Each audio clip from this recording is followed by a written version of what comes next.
Hello and welcome to the Payments Interviews Live, where today I'm joined by Pat Phelan, who is the CRO of GoCardless.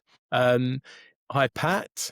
We are going to first of all start with the beginning of your career, and I'd be really interested to know, when you started out, what was it you first wanted to do, and how did that all pan out for you?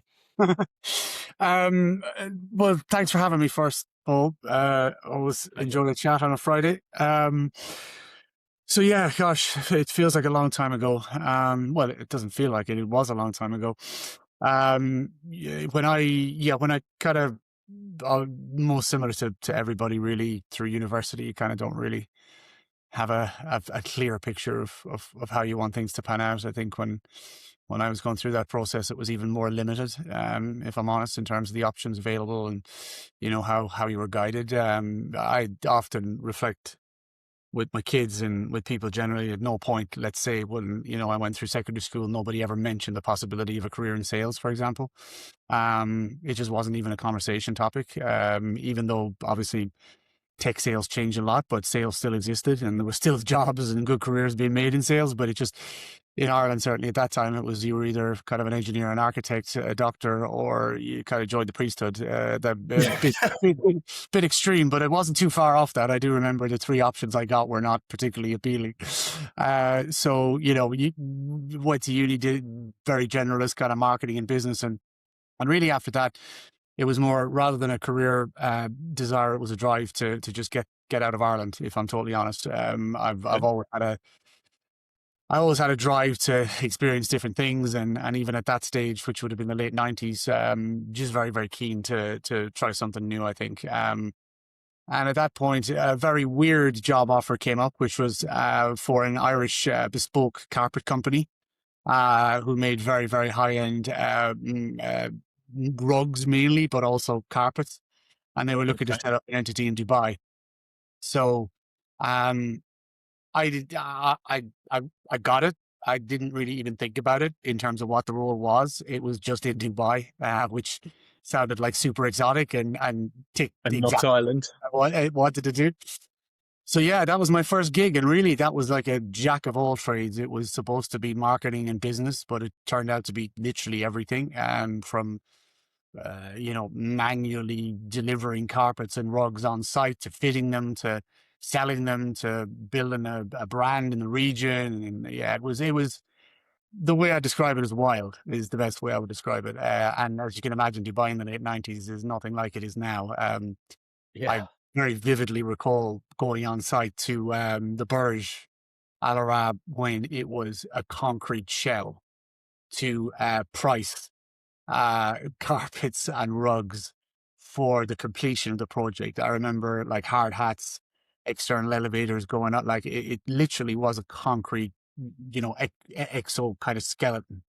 So, Right. so that was my first experience, I guess. And, I did that for probably a year and a half. And yeah, then, my friends started to come to London and I started to get, texts and calls about how exciting London was and the jobs that were there. And I think my experience in Dubai made me realize pretty quickly that I wanted something kind of fairly dynamic, and I did want to do it in a group setting, like a team kind of environment, because it was quite isolated out there. There was only two of us, and it was for a young lad at what 22, it was not the most exciting kind of environment. So then I came back to London and got into recruitment with a company called Robert Walters, and Yes. that really kind of set me off on the relationship management, customer management, and more commercial side of things, and did that quite successfully.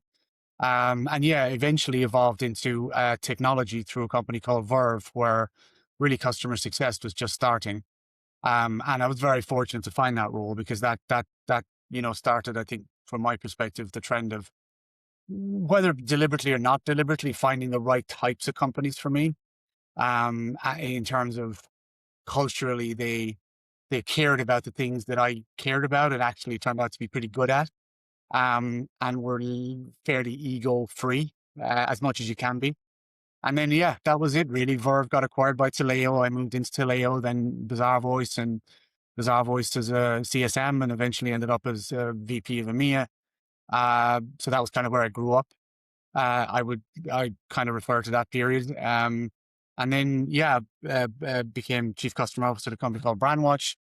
And then GoCardless came knocking in fintech, which was probably the only time in my career I would say that I made a very conscious decision to move into something that candidly I knew was going to be a real challenge.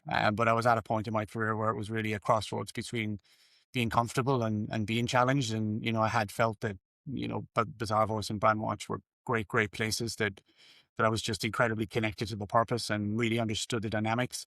Whereas this was quite different. But it turned out to be, yeah, that's probably the best professional move I've ever made, really, in terms of what I've learned and where it's gotten to, if you like. Okay. Well, Um, that's there's, where I ended there's, up. there's quite a lot in there. Yeah, That's interesting. So, from having turned your back on the Craggy Island parochial house and yeah, moved, yeah, yeah, yeah, yeah, yeah. you mentioned something there, though, that you said at the beginning of your career there was a company that had the same kind of values as you in terms of that it wasn't massively ego driven and Yeah. they were interested in what you were interested in. Now, at that stage of your career, what was that? What was the thing that you were interested in? Yeah, I think at the early stage in my career, it was luck, being totally candid, because you don't really know what you're looking for, right? You Mm, kind of get a feel, you get a sense of a place, you get a sense of the people, and you're more driven by the feeling you come out of an interview with. I mean, we've all had those kind of interviews where you walk out and you think, I really want that job. And yeah. rarely it's to do with like the literal description of the role. It's a combination of that plus the people that you've met, the feeling you've got. And that was really kind of what initially got me into Verve, because I do recall meeting, the GM for the region. And yeah, I just walked out of it thinking, yeah, I like this place. I think this is the kind of place where they're saying all the right things, and I'm willing to take a punt that they actually do the right things as well. And I think, as I've definitely reflected career wise in every aspect, that's been the common thread, is that, the culture of the places that I've tried to join, and well, I've joined rather, and been successful at, it hasn't always been mapped out success. It hasn't been, me looking at the next stage of my career and thinking, okay, I want that, I want that, I want that, I want that.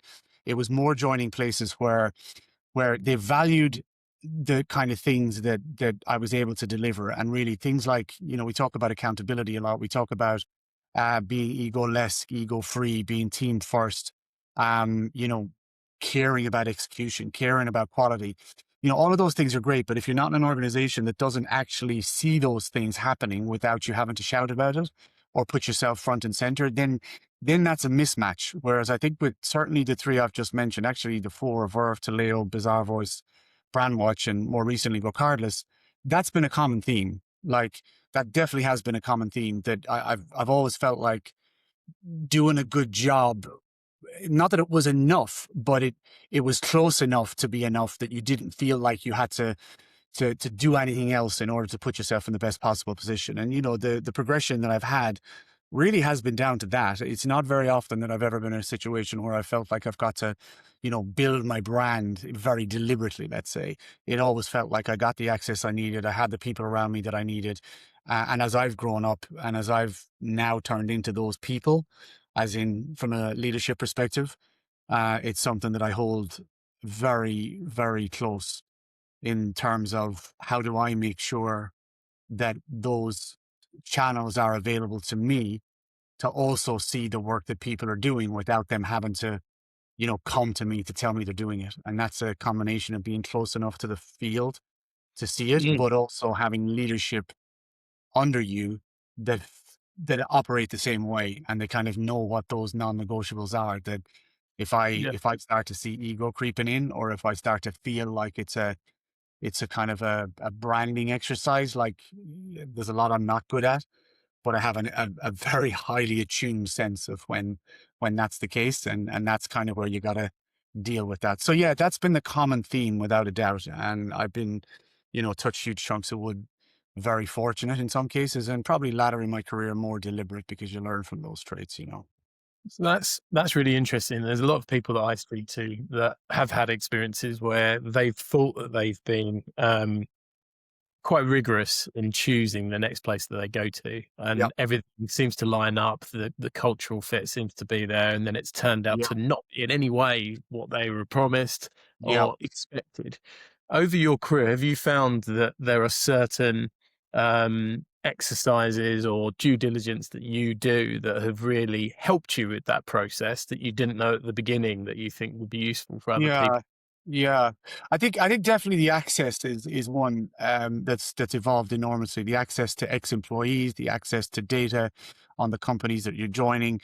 It's still, a qualitative assessment, and as we know, qualitative assessments are always difficult to have, fully high degrees of confidence in. But definitely the couple of things that I've done probably more recently in the last, particularly two roles that I've companies that I've joined, I do a lot of back channeling through my own network. And everybody is so hyper connected right now that it's almost impossible not to be able to say, I'm thinking of this. This is the CEO or this is the potential manager. Like literally a scan of LinkedIn will tell you how many degrees away you are connected to somebody. So that is definitely one of the more rigorous things that I did, when I joined GoCardless, when I joined Brandwatch. And being aware that you have your ranters and your ravers, and not everybody will have had a great experience, but it's a very important input for me. And I think the second is during the interview process. I probe a lot in terms of trying to see people's reactions to some of the questions that are a little bit trickier, let's say, than others. So, for example, questions like, "What will be the reason I would fail here?" For example, why is the role open? What's been the levels of attrition within these teams over the last sort of 24 months?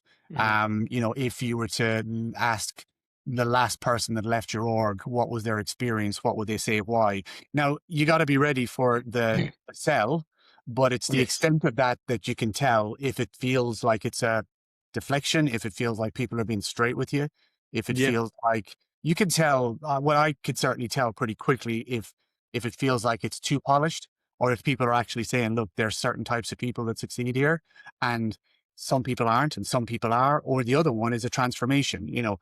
We are going through. So in my role, the higher you go, the more, like transformations, creating a different strategy for the business that leads to some, people issues. Like that's natural. You're going to get that, and in some cases, you come in after that's happened. So engagement might be lower. Things like Glassdoor might be slammed for the last 4 months, but that doesn't mean it's a bad place. It just means that it's a point in time you're joining. But by back channeling and by actually speaking to the people that you have in front of you and pushing them and poking them and watching their reaction to the not so glossy side of the role or the company, that's where you balance those things. Because just basically, going on Glassdoor is, it's you go down a rabbit hole that you just don't know the context. And that's genuinely been an experience. And I've lived through that experience as well, by the way, which is you go through those times and you see engagement plummeting, but you know why, and there's a path out of that, but you can't let that period of time just completely influence every decision you make. Agree. I think there's 2 points I'd make on that. One, and to build on something you said, having dealt with lots of senior candidates are never put off by moving into a difficult situation. Yeah. They're put off by moving into a difficult situation that hasn't been accurately reflected to them. And if Yeah. somebody says to you, to be honest, as you said, we're going into a transition stage where there's been a lot of bad things that happened, but we're changing it and it will take time, then Yeah. it's not a difficult sell if you're being straight with people. So Absolutely. yeah, And as a so leader as well, it's the same applies to leadership, right? That there's mm, nothing wrong with change. Like people will give you wiggle room and they'll give you scope and ability to get things wrong only if you're providing the context on a regular basis as to why.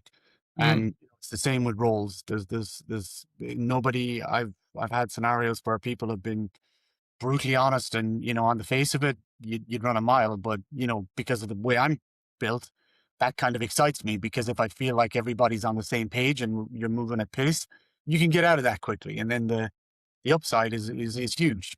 So mm. for lots of people, it's a challenge. And people enjoy stuff like that, but you got to be straight.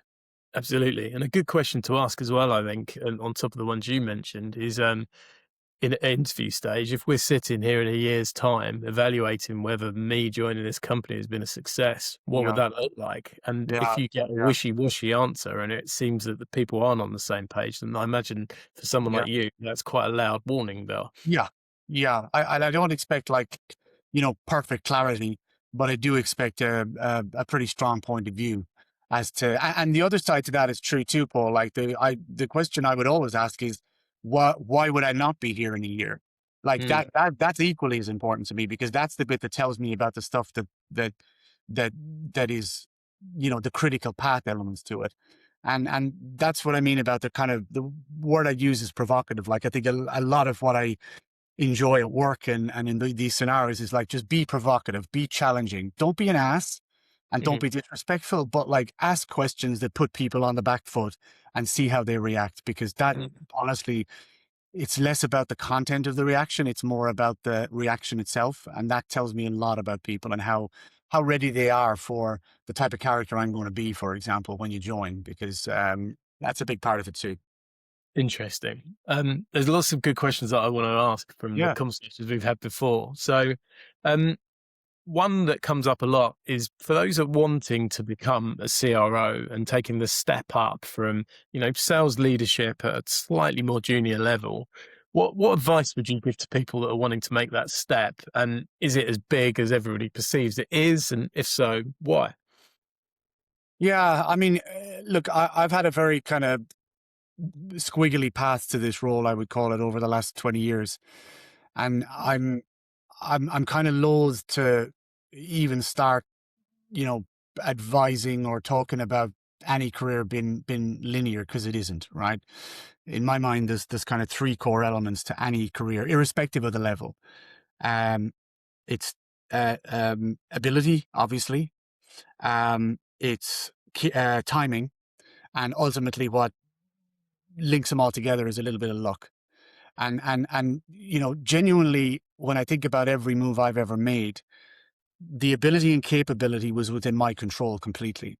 Um, so the way I kind of think about careers and the way I advise people on careers is think less about the actual event itself and think more about when that time comes, how ready are you and how capable are you in order to make that leap? Because that's what matters. And it's funny, a lot of people actually overlook the capability side. But in my mind, promotion and opportunity is driven by what my old boss used to call an absolute mastery of what you're currently executing against. And when I think about junior salespeople and moving up through the ladder, like it is the capability side of things that I look for because the opportunity and the little bit of timing and luck will always happen, but it won't happen at the time you expect. That's the risk. Whereas if you're consistently executing and you're consistently showing high levels of capability, then the timing is just a variable that will take care of itself. And so as I think about my career and I think about anybody else's career, that's something that I would spend, a lot of time really thinking carefully about and thinking through and understanding what that means. So a good example with sales is, it's the most binary career in any organization in terms of whether you're good or whether you're not, right? In theory, Sure. you've got a target, you hit your target, you're great, you miss it, you're not.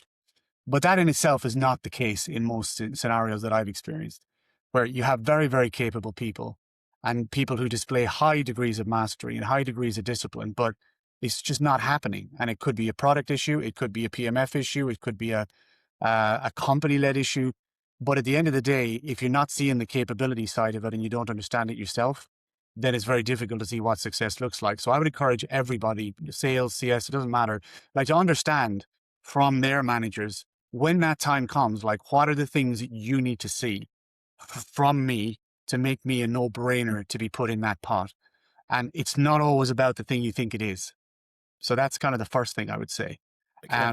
Very few people understand what keeps their managers awake at night. I guarantee you, if you ask anybody, what are the three things that my boss cares about outside of, let's say, a target, they won't know because they don't spend time thinking about that. No one's ever asked me that question in my entire career. And that's really interesting to me because that's the stuff that I value. I value the people that sort of lean into the stuff that I care about and understand that. Okay. Um, So to pick up on that point and challenge you slightly. Do you think you tell them? Because quite often in my experience, I've, led teams myself, if someone was to ask me what was keeping me awake at night, there'd be some stuff that I would see as I would have historically seen as my job to shield them from. Yep. Yep. Such as, we may need to lose a head, for example. Yeah. You don't Yeah. Yeah. Yeah. so how would I, you I answer? agree with you, but I think once you get to a certain level, you can't shield people.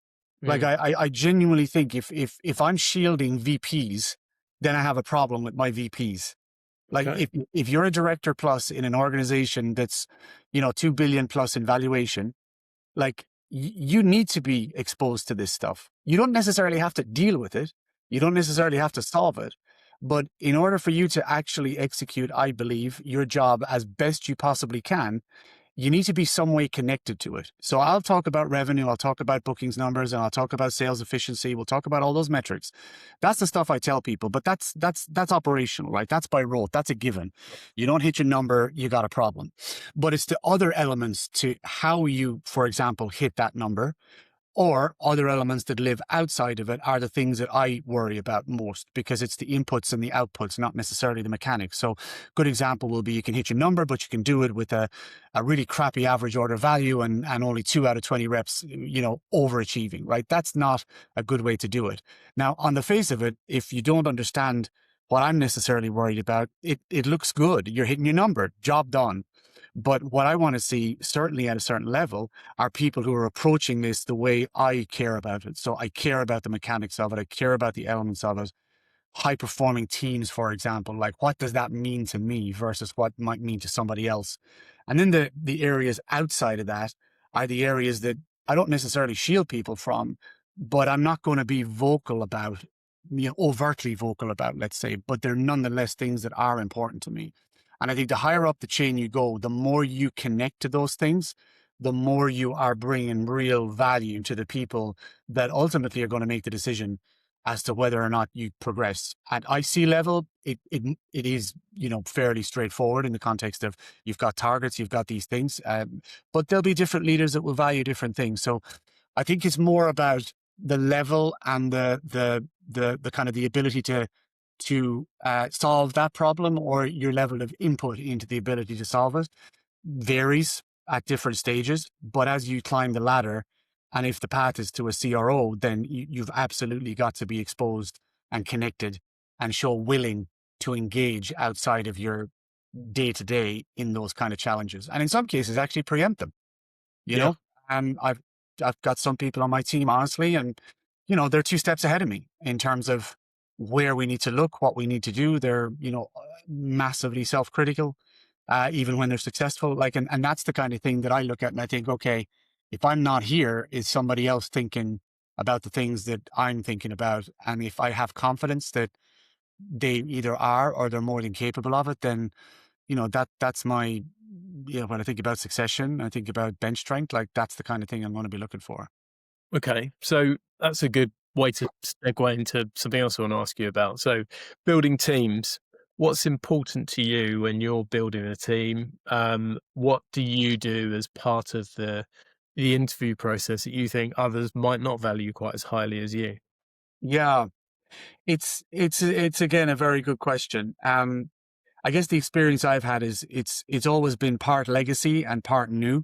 So rarely do you get the opportunity to come in from scratch and, hire 8 direct reports that are all Sure. new. So they're all kind of, you know, bought in, if you like, from day one. So it's a combination, I would say, in terms of how you build high performance. I think it's two-way. For me, the experience I've had has been probably mostly to I would say evolve teams rather than rebuild from scratch. Hmm. And evolving teams is really tricky because you've got to run at 2 paces. You've got the evolution of the people who may have battle scars, who may be wary, who may have wanted your job in some cases, but are highly capable, and you need them, and you think you can bring them on. And then you've got the folks that are coming in that bring the new culture, the new energy, if you like, and it's Yeah. the combination of those two things is really subtle.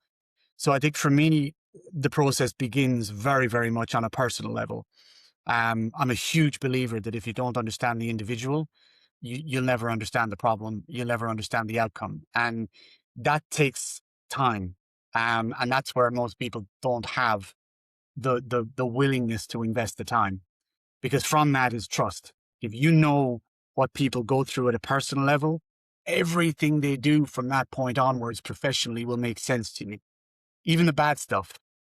And that's the thing that I just get really excited about, is when you see that stuff click, you start to see people not necessarily becoming friends or going drinking together, but they understand the lived experience that that person has had and has, and Mm, they can connect that to how they're showing up now. And then on the flip side, when times get really tough, difficult types of conversations and challenges become more not initially encouraged, but people become comfortable with them because they know where it's coming from. There's a great phrase about people never ever, in most cases, people never care about what you say; they care about why you're saying it. And mm, that to me, from a high performance culture perspective, is so true.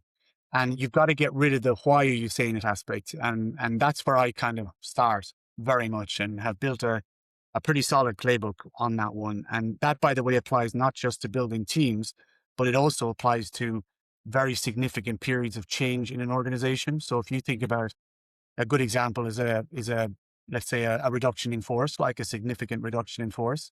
Like, the very first thing every single one of your leaders is thinking is, what does it mean for me? And if you don't think that that's what they're thinking, then you're fundamentally wrong. yeah. And, and if you don't approach that at that level of personal engagement, they'll never make the right decisions for you and on your behalf. And I've experienced that at the core. Like, I have made bad choices there, and I've learned from it, and I've made good ones. And, when you see the outcome of the good ones, you just realize the difference that it makes. So that's where I kind of start in every scenario. And yeah, better or worse, it served me, I think, fairly well. Um, and then, from that, the next kind of major aspect for me is the clarity of purpose and the clarity of what we're in this for.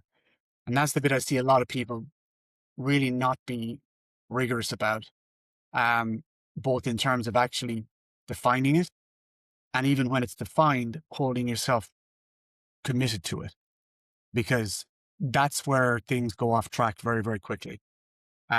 What is the purpose of the GTM at GoCardless? What does success look like at a macro level? What are the elements of that success that everybody plugs into, and what might take it off track? And then how do we govern that? How do we make sure that the decisions we're making, once we have the trust in the team and the organization to be able to have the tough decisions internally, how do we make sure those decisions are being made and not ignored? Because very quickly you go back into that world of sales, CS, PS, support, and you lose the connectivity. That's the critical bit, that bit between operational and strategy, like that middle part, is definitely the hardest one to stay connected, but the most kind of impactful from a team performance point of view, I think. Okay. Okay. Brilliant. Thank you. There's lots more we could talk about there, but in the interest of time, I want to make sure I've asked you this next one because it was one that we've discussed. So you obviously have not done the enterprise sales role within this kind of organization. You've certainly sold some very interesting things from the conversation we had before. Um, but how do you approach a situation where you're leading a group of people doing something that you've not done before? Because that can be a struggle for some people. And some people would say, well, you don't have the same credibility unless you've walked in their shoes. So Yep. how do you approach that? Yeah, well, the first thing is be honest. Like, I'm not pretending. I'm not pretending. Like, just because my title says Chief Revenue Officer doesn't make me anything special. Like, it's a role that I've got at the company right now that I've been tasked with, and I have to figure it out. So the first thing is be honest. And I've always been super transparent throughout my entire career that there's a subset of skills that I don't have, never will have, and have no interest in having. And I will find people who are excelling and expert in those areas to balance me out. And that's not related to anything in particular. That's just generally and at every stage. So I think the first thing is to make that very, very clear. And the second thing is to make sure why it isn't a problem. and why it doesn't mean that everybody in my org is not going to become, the type of professional they want to be and learn from, and give them the access to what that looks like. So like I have, an exceptional VP of sales and GM in Europe at GoCardless. I think he's a phenomenal talent, and he's a guy that's gonna, coach and teach and build an organization that is one of the best in fintech, I would say, right now in terms of the motion that we execute against. I have a phenomenal CS leader. I got a phenomenal corp strategy leader, a brilliant biz ops leader. So like I've built a team. That's my job. My job is to make sure that everybody in my org can see themselves in these people, but also see the value that I'm going to bring to the table, which is I will build a global organization that is eh, obsessively connected to an outcome that everybody benefits from, and then make sure we do that. And that's the key thing. Make sure that the things I say I'm going to do, I am going to do them. And I won't get them right all the time, but the important thing for me is to obsess about making sure that it's what I spend most of my time thinking about. So like that's where kind of I show up on this, and it's been very interesting with the evolution of it, that I have things that I can bring to the table that people value in the moment, or I've got other things that other people can bring, and between everybody, the whole is greater than the is what's that phrase about the sum is, or something about equal to I Great to can't, the sum of our parts. the sum of the parts, exactly. And I think we could see it. We could see it through engagement scores. We could see it through performance.